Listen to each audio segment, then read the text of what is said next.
Voilà, bonjour à tous chers membres, puisque c'est à vous qu'on s'adresse aujourd'hui. Aujourd'hui, on a l'occasion de lancer notre première Web TV et on va la commencer avec notre directeur marketing, notre directeur sportif et puis moi-même, je me suis dit que j'allais me joindre à eux pour vous faire découvrir la première Web TV du Dering.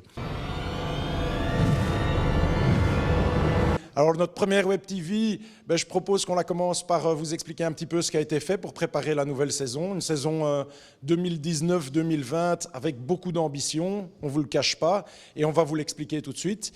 Et puis il y a un travail qui a été fait pour la préparer, un travail qui a été fait par l'école des jeunes, par le directeur sportif, par le marketing, par toutes les petites fourmis du club que vous connaissez, Suzy, Nico, qui sont toujours là. Voilà, donc aujourd'hui l'idée c'est de donner un petit peu la parole à tous ceux qui ont travaillé tout l'été pour préparer cette nouvelle saison, que l'on veut, comme je vous l'ai dit, très ambitieuse. Et donc tout d'abord, donnons la parole à celui qui est revenu au Dering après 2 années passées au Léopold. Vous le connaissez tous, c'est Manu Brunette. Je lui cède la parole pour qu'il se présente à vous. Ok, bonjour à tout le monde et content d'avoir la Web TV. Je pense que ça sera un succès au Dering. Et je vais vous raconter un petit peu comment je suis arrivé pour 2e fois au DAR et après avoir passé 2 saisons au Léo. Et Ray, il m'a proposé de venir comme directeur sportif. Je n'ai pas douté un second parce que le DAR, c'est un endroit dans lequel, comme vous le savez, j'ai joué 5 ans et on a réussi à faire des choses extraordinaires. Donc j'ai un sentiment pour le club, c'est un peu chez moi ici en Belgique. Donc, je lui dis tout de suite oui. Et puis après, on a continué à discuter et finalement, on a décidé de m'engager comme joueur aussi. Donc, c'est un bon challenge pour cette année et on va essayer de s'en sortir super bien.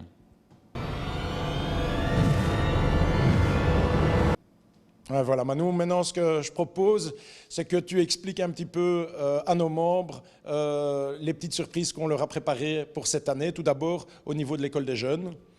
Oui, on a comme tu as dit, on a fait des gros projets pour les Dering.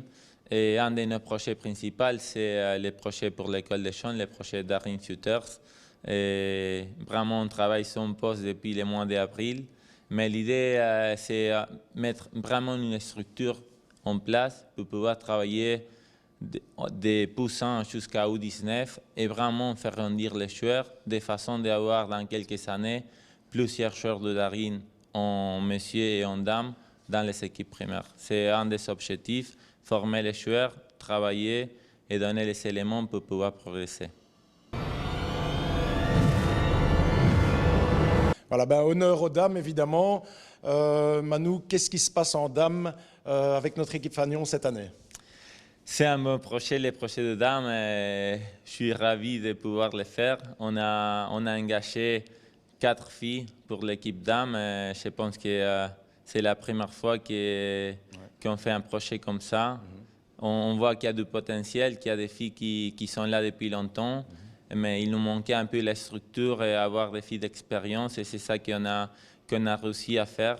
Donc on engage Anna Bertarini qui était internationale avec l'Argentine et l'Italie. On engage Rocio Broccoli qui était aussi internationale en jeune. Et puis une jeune qui s'appelle Rosario Aleman qui est très forte, qui a beaucoup de potentiel et je pense que son apport dans les groupes il sera précieux. Et la 4e fille qui va rejoindre l'équipe, c'est Josefina Brunet, qui, je pense qu'elle va apporter beaucoup d'expérience en attaque et apprendre beaucoup de choses à les filles qui sont un peu moins d'expérience.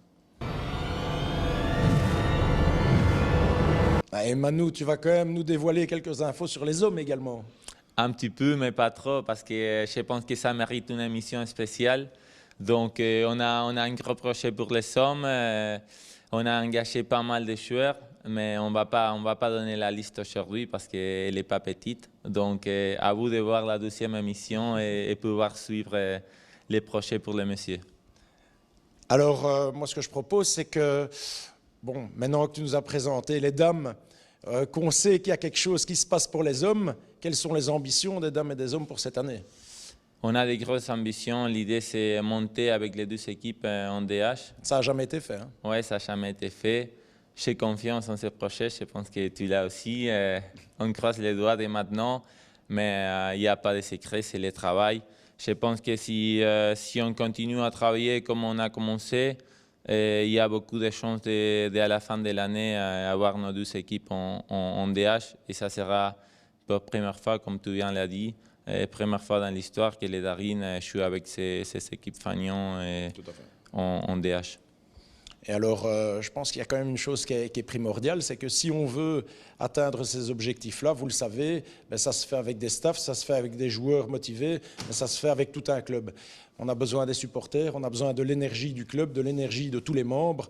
Et bien sûr, on compte sur vous chaque dimanche, peut-être même chaque match de préparation, chaque match d'entraînement, pour venir aider nos équipes, soutenir nos équipes, apprendre à connaître nos équipes. Beaucoup d'entre les garçons et d'entre les filles que vous allez voir en équipe première dames et en équipe première messieurs participeront à nos stages, entraîneront des équipes, coacheront des équipes. Donc l'école des jeunes sera amenée à les connaître. Et ce que nous on veut, c'est évidemment créer ce lien entre nos joueurs des équipes Fagnon et notre école des jeunes pour que tout le monde se sente chez soi au stade Henri Pévenage.